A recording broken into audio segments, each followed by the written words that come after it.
Hello, guys and gals and variations thereon. Welcome to the SyFy Sistas podcast, where we give you our point of view. We are proud members of the Trek Geeks Network, and we are super stoked to be here with you today to talk about a super story. I am Tamia, your host, one of your hosts, and I'm joined by my sister, Subrina Wood.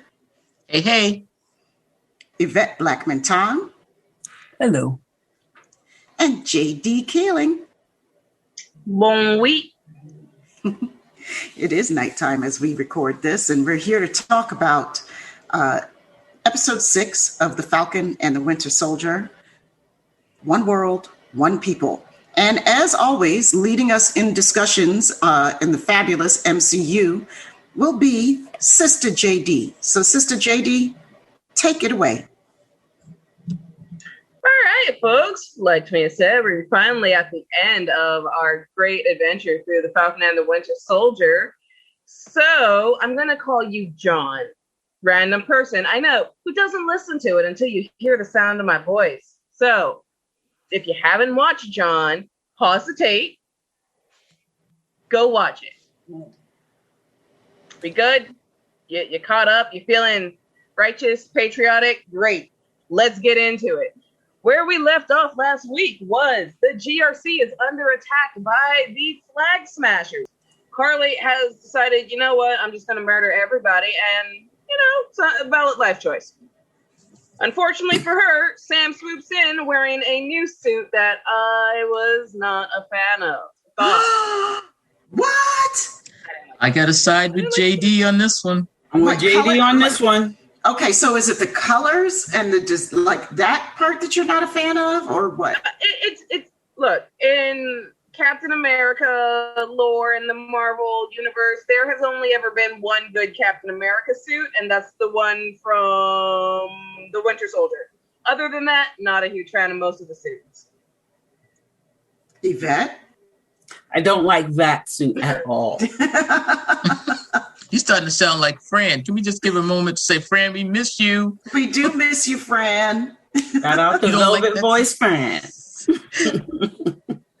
Don't like that suit at all? Not at all. Okay, I don't know. I didn't think there was anything wrong with it. I thought it was okay. Oh, no. I thought it was pretty cool. Well, I liked that it was a kind of the reverse, that it was like the white. So it was kind of like, different that way. And that they kind of incorporated the Falcon look to the helmet. But I don't know. The goggles thing, it was just kind of like crazy. And I don't know. I wasn't. Although when he's in the air, it looks super bad. Yeah, I don't know. I like bad cool or bad? Bad cool, because he looked like an Air Force wing when he has the shield on his back and his wings are extended. Oh my God, that looks so great. Yeah. But when he was on the ground, I don't know. I don't think I like the Falcon thing and the Captain America. I don't know. It was like, be one or the other. He can't be both. But I guess he's both. He's Bucky, he's Sam. You know what? I will say in their defense, they pulled it directly from the comic books. I just wish they hadn't. That's what I thought that I read. Yeah, no. It is the exact comic book outfit. It's just also awful in the comic books. Right. It was good. I mean, he looks facts. I didn't think it looked that bad, but it doesn't look bad. It doesn't look bad at all. I have no true opinion on it. I love what it can do. Yeah. I mean, that's why I fell in love with it. I was like, ooh. I started seeing all sorts of fun things. I'm like, that's cool. Yeah, this was like a big, loud, here we go, helicopters, night flying, everybody's tumbling. I didn't quite know what was going on. Roll it back, because I don't understand what happened. Episode. Right. No joke. I was like, all of a sudden, I really am at the movies, and it's with all these bombastic, like, action scenes, and I'm like, wait, what? Like who? Like Michael who just Bay. hit who? Where did you go? Like what? Wait, what? But I have a question. Since we're in the throwdown scene and we're just going to take it as one big whole, like WHOLE whole.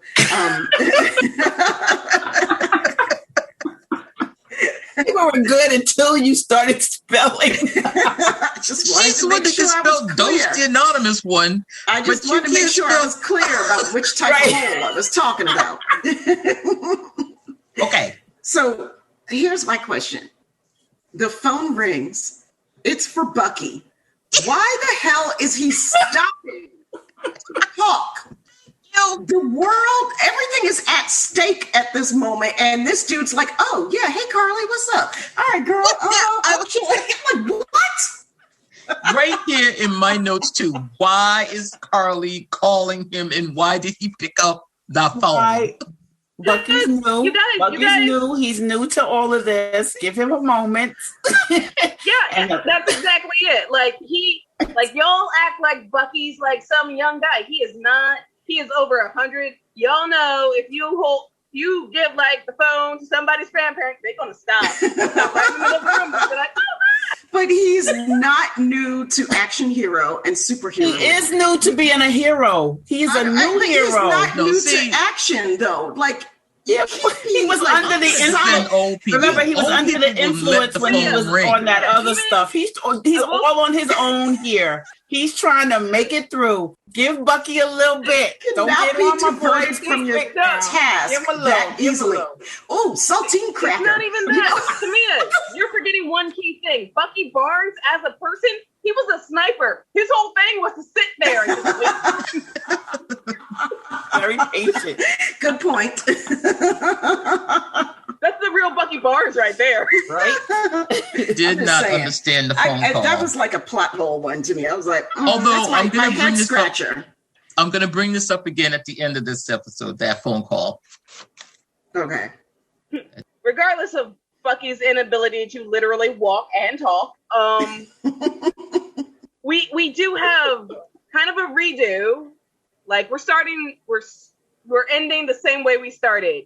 Me talking about how Sam fighting Batroc is reminiscent of Captain America, the Winter Soldier. Except this time, it's another Captain America fighting Batroc. Like, it is very much a redo. Like, we had Falcon fighting him, but this is Captain America. He's got the red, white, and blue and the little star on his chest. I love this scene because it very much does exactly what it did in the first episode. It shows you Sam is not Steve Rogers. Right. Even if he is Captain America. Mm-hmm. Yeah.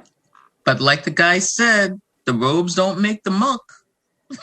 Put that line in there. He was so not impressed that he was fighting him again as Captain America. I love that guy. The French guy, he was just like, yeah, all right, so now you're Captain America? Let's go. I'm still going to beat you. But no, you're not. But yeah, I like down with one, he could throw down with another. Well, and then, let's see, trying to follow my notes, because honestly, guys, writing notes for an action scene that lasts about 40 minutes, very difficult. Very difficult. Really difficult. And somebody else got punched. Yeah. Like while we have Bucky not being able to do anything, seriously, we also have Sharon, who can very much do things. Sharon is a capable human being, it turns out.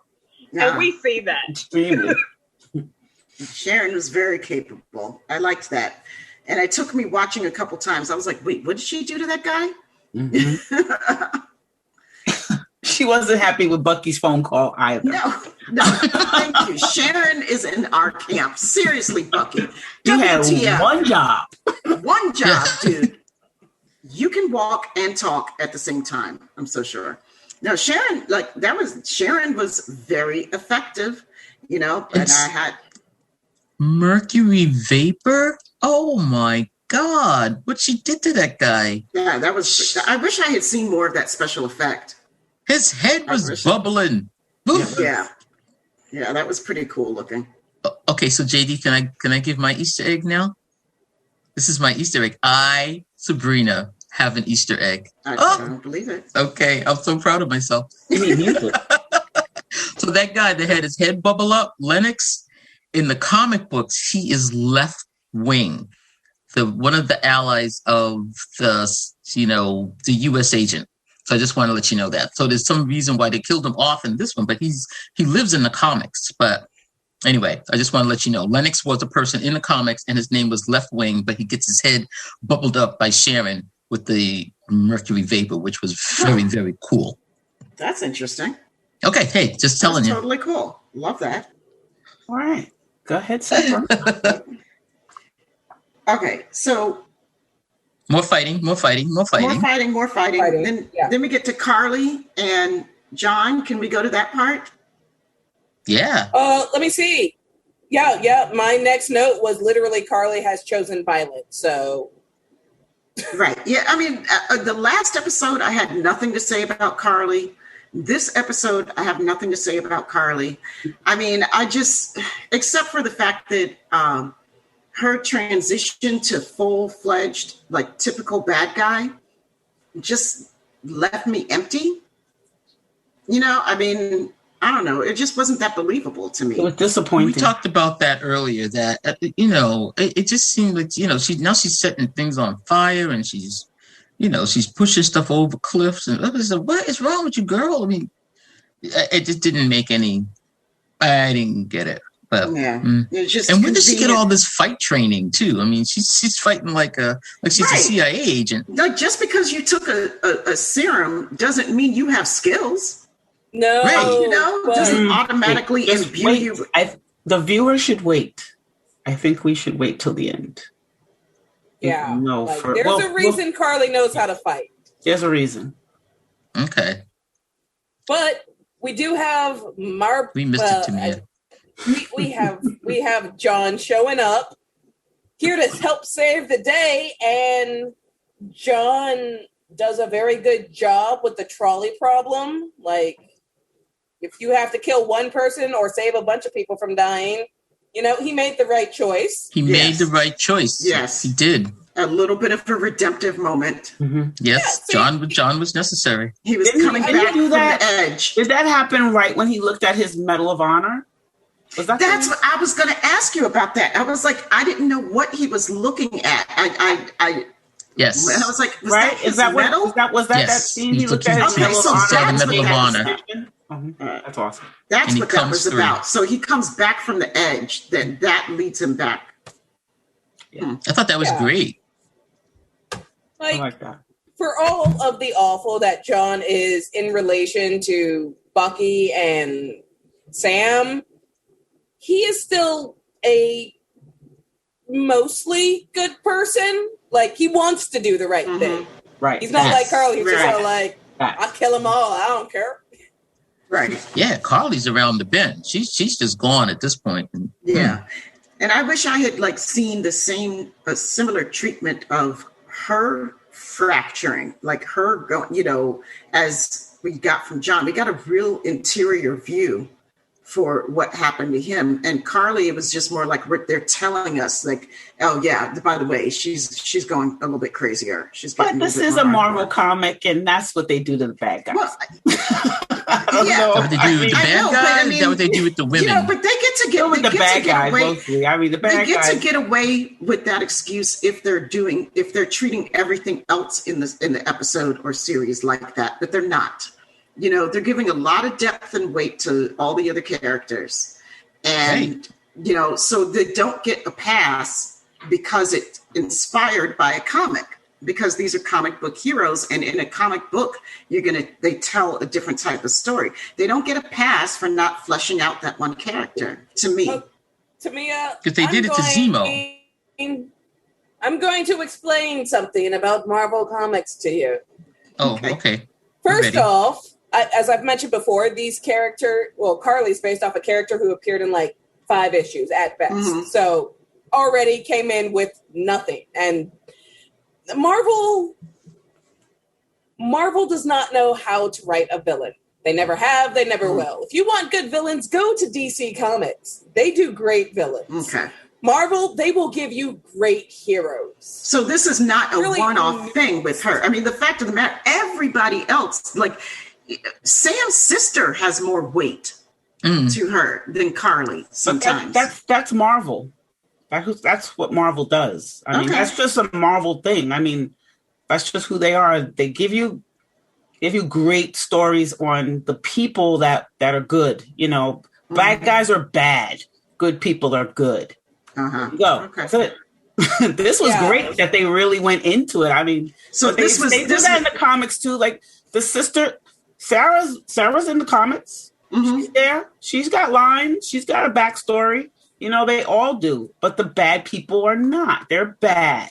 So I should be happy with what they did with Karli. This is improvement, is what you guys are telling me. No, I don't have any. I don't. No, that's not why I said. What I'm saying is that's a Marvel thing where they don't really give you much when it comes to the bad guys. Okay, I got you. Yeah, to me, what we're telling you is to lower your expectations. I got it.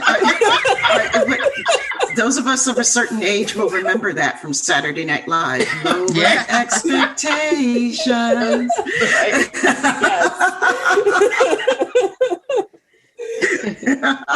Done.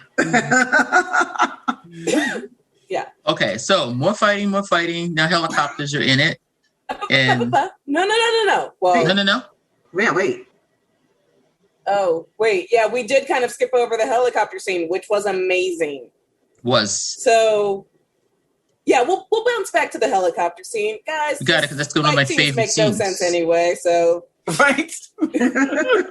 No. Let's hear it for the diplomat woman there. You know, Alia. That's her name, and she's actually. I even researched this one because I was so cool that she got the phone call. For everybody's phones work.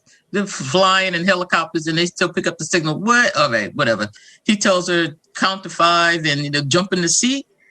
And so her background, she's a lieutenant colonel in the Philippine Air Force, and then she becomes a diplomat for GRC. I just love that backstory because girlfriend just took the control and got him out of a nose plunge. I was like, oh my God, they're going into the drink. I love that scene. She saved the day.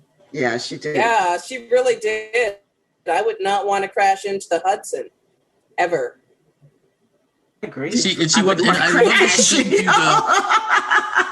She didn't do the. Oh, I don't think I can. I feel that for any river. I know, right? I don't know. Hudson just feels like it'd be extra bad. You're going to come out like a Teenage Mutant Ninja Turtle. It's just no fun. Anyway, I love that scene. That was a good one. All right. And back to, skipping forward again, because while John does attempt to save this bus car motor vehicle filled with people from crashing, the man who saves the day is Sam. Yay. And we have, honestly, kind of an awkward moment where you have an older black gentleman saying, there goes Black Falcon. And the guy next to him says, no, that's Captain America. And I just found that so unbelievable because I know, as a black person in America, most people's grandpa is going to be calling him Black Captain America. The power is in the black part.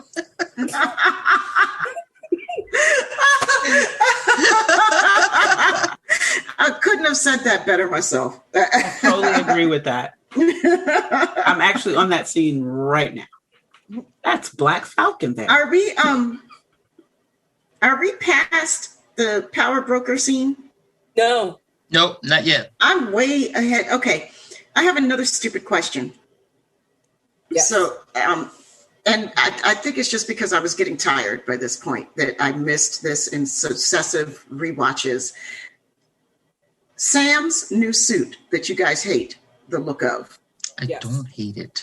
Was that the little something from Wakanda that Bucky brought to him? Yes. Okay. Thank you. Yes. I just needed clarification. Which I love. So Wakanda is now wings. So Wakanda is responsible for all the technical goodness that we see and get to eat up in this episode. Right. That was the favor that Bucky asked for when he said, all the Marvel stuff comes with Wakanda I know. Or Stark. Or Stark. Okay. Stark's dead now. Yeah, so it's Wakanda. Right. So it's or Wakanda. The guy in Ant-Man. That guy. He did something. Pam ain't that great. He didn't do much. He shrank some people. He did his own shit, but that was it. He's not good for sharing. All right. Thank you for the digression. I appreciate that. All right. So now more shooting. More trucks falling. We have Cap Bucky chase the flag smashers. The flag smashers. That's totally not what I typed. because they're after Karli and her crew. We get to, but you know who finds them first? Sharon. Sharon finds Karli. And we get the shock of a lifetime when we figure out Sharon's the power broker. Oh, I duh. mean, honestly, if at this point you didn't figure it out, Right. maybe pay more attention. It was like, couldn't they have done that in episode 5 when we all, like we all knew when it. we all figured it out. Right. And we get here to this episode and it just was sort of like, okay, she's the power broker. Yeah. But here's my thing that I said when we were recording last episode, when we get to a certain point about the power broker, remind me to go back. And I wanted to go back to Val because I seriously believe that Val makes a more convincing and better power broker than Sharon. Well, the whole maybe I think, and it's count as Val to you. I think you need to just keep watching. Yeah, we need to figure out where Val is coming from. Right. Yes, because I still don't know how. Has their own awful. Yeah, okay. I still don't see how Sharon got all that stuff in 5 years. Somebody's helping her. Thank you. And the fact that like she doesn't really need to hide her face in her nefarious doings. A lot of the time, I'm like, okay. Although I did love that little scene where she pulled the mask off her face when she first showed up with Bucky. Yo, yeah. Special effects. That was awesome. Plus. Yeah, that was great. I wanted that tech. That was super cool. That was super cool the way that looked. And another scene for special effects was when Sam went in the water and you could see him swimming up out of the water. I said, okay, they're tearing it up over here with the CG on this one. I mean, it might be just, explosion, trucks, okay, but helicopters. But special effects definitely did their job on this one. It looked good. Good job. And from Karli, we have Sam taking on, from Sharon, we have Sam taking on Karli. There's a big kind of standoff. By the way, Sharon killed my boy Batroc. Okay, that one hurt. Yeah. But staying focused. He needed to go. We have Sam. No, he didn't. Sam taking on Karli, and then Sharon just kind of ends the game by shooting Karli. I know. Honestly, she had to shoot. I appreciate Sharon in the moment. She had to. You see that look Sharon She was going to kill Sam. Afterwards, she was like, really? You really had to let me do that? Come on. Yeah. Well, she's the power broker, so she can't leave that loose end. Right. Right, but Sam is being she has to take her out because she's playing all these different angles, and Sam can't know that she's the power broker yet. So she wanted him to do the dirty work. If Karli is alive, then Karli has the potential to spoil everything for her. Yeah, but that he already said he was going to do it. He said, "I'll tell everybody you're the power broker," and she was like, "Ping, you're gone immediately." Yeah, and okay, you know what? I do. Moment. Oh, go ahead with your Star Trek moment.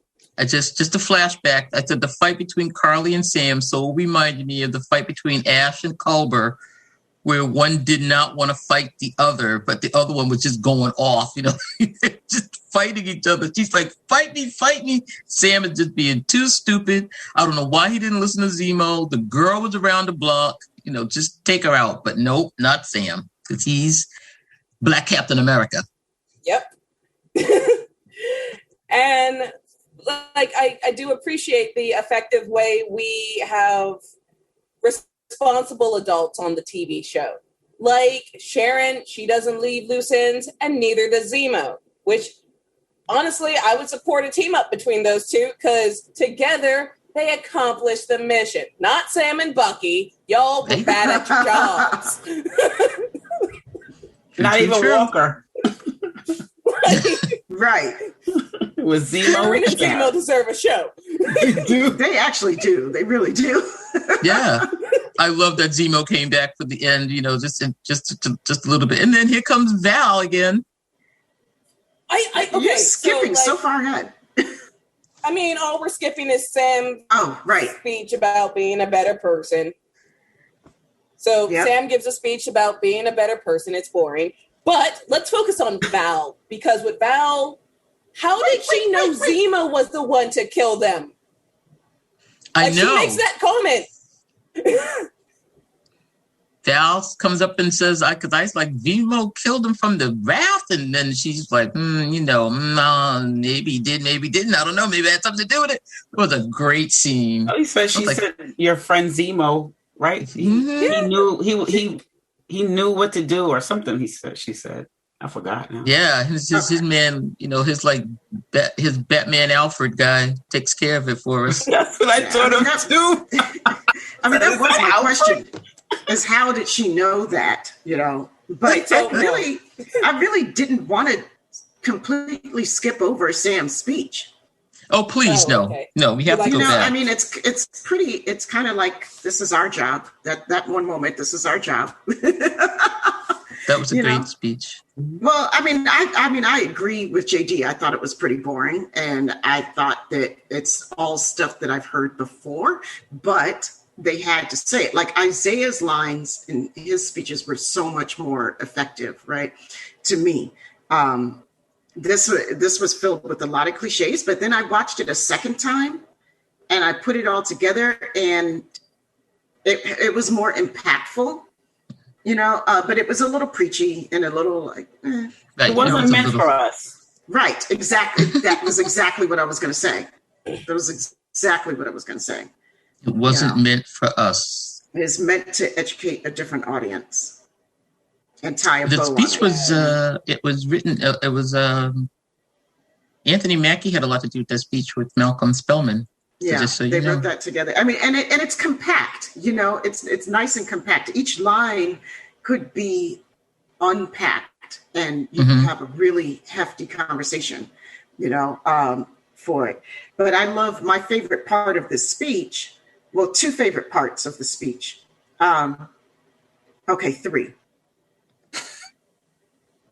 Okay, four. The labels, when he talked about it, first of going back to the labels, when he used thug, as when he starts throwing out all these different labels, when they use thug, I was like, yes, thank you. That's a particularly important one because people don't understand that thug on the media means a black and urban, and somebody's thug is another person's troubled child or troubled youth.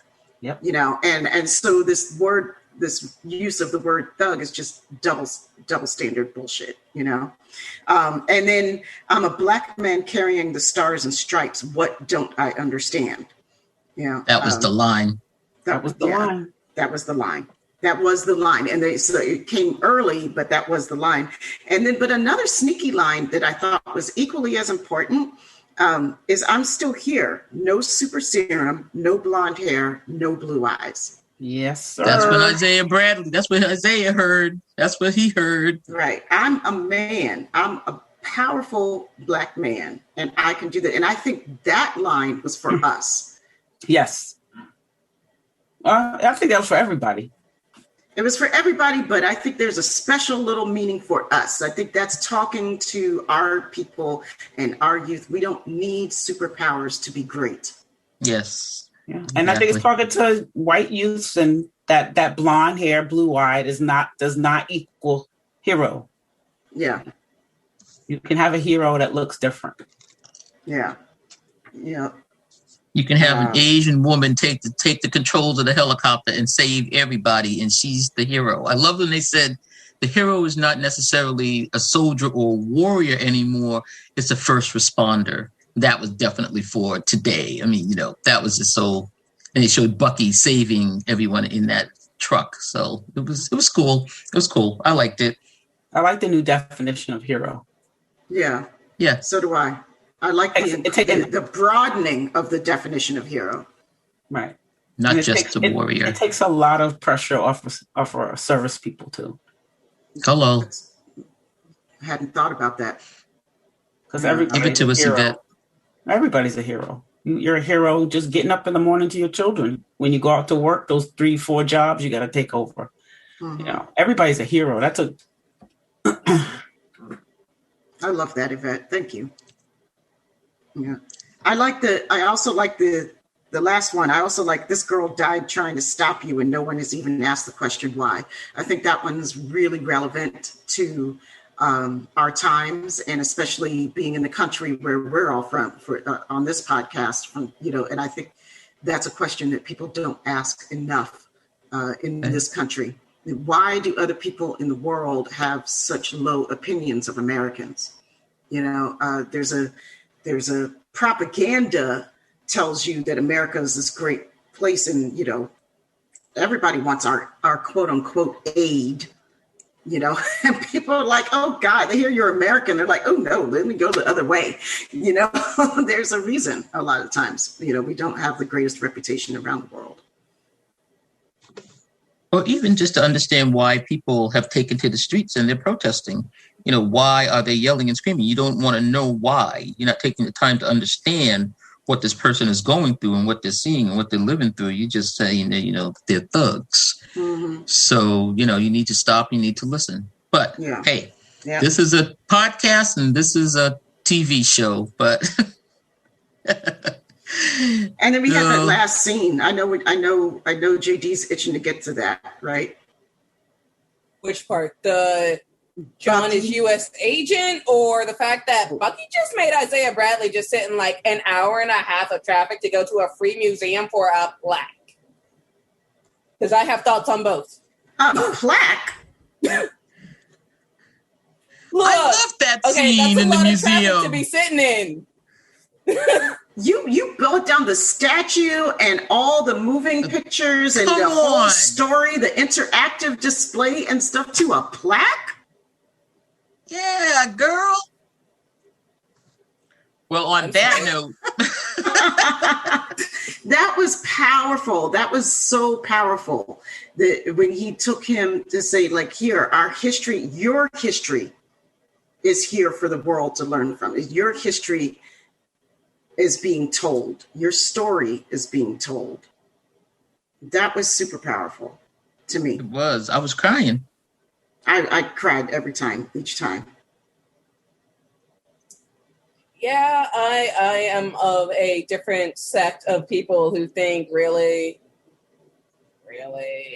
like it could have been a better ending. That was it. It happened. That's what it was. No, I love the museum ending. Being a fine arts history major and wanting to be a curator at one point, I love that ending. Yeah, I mean, I live in DC. I've been going to these museums my whole life, and I love the value of museums, and I love to see other people coming to learn from what's in a museum, and I think they're really valuable and relevant. And it goes back to what we were talking about. The story is now, not erased. The story is now being told. So that was key. And I love the statue. I wonder where it went. I always want to know where the prop goes. I was like, did somebody give it to Carl? Does Carl Lumbly have that statue? Exactly. Come on. Give it to Carl. Man. Generally, it goes to auction. What'd you say, JD?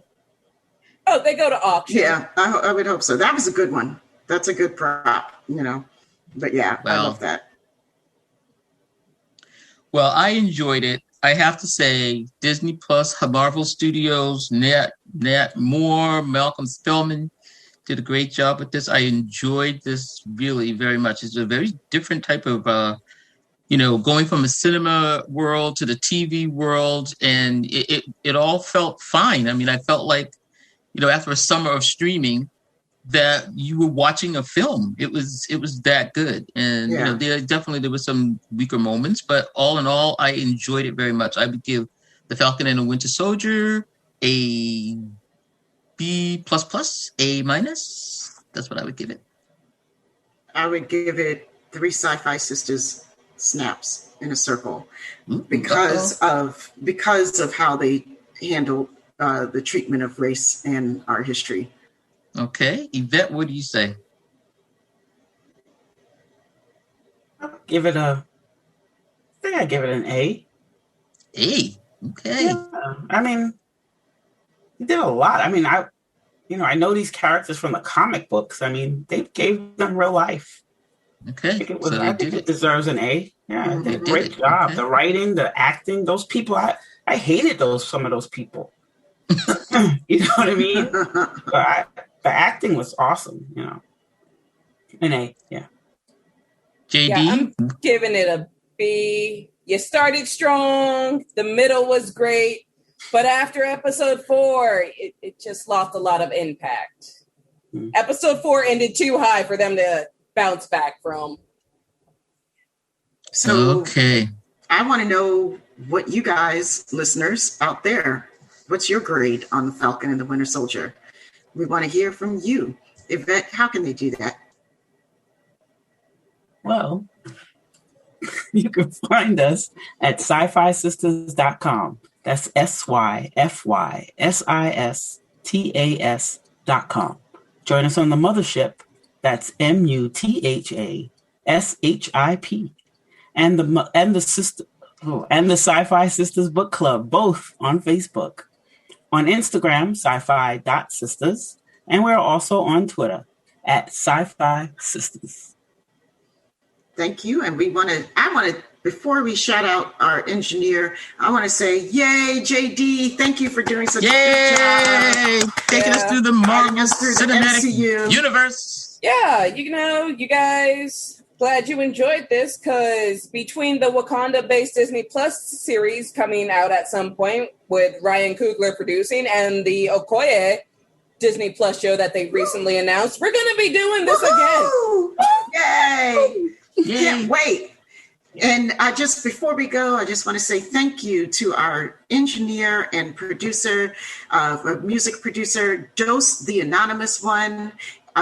If you have any engineering needs or music needs, get in touch with him at dosetheanonymous1@gmail.com. That's DOSTHEANONYMOUS1@gmail.com. We love you all. Thanks for joining us this week, and we'll see you next time. Peace, love, and hair grease.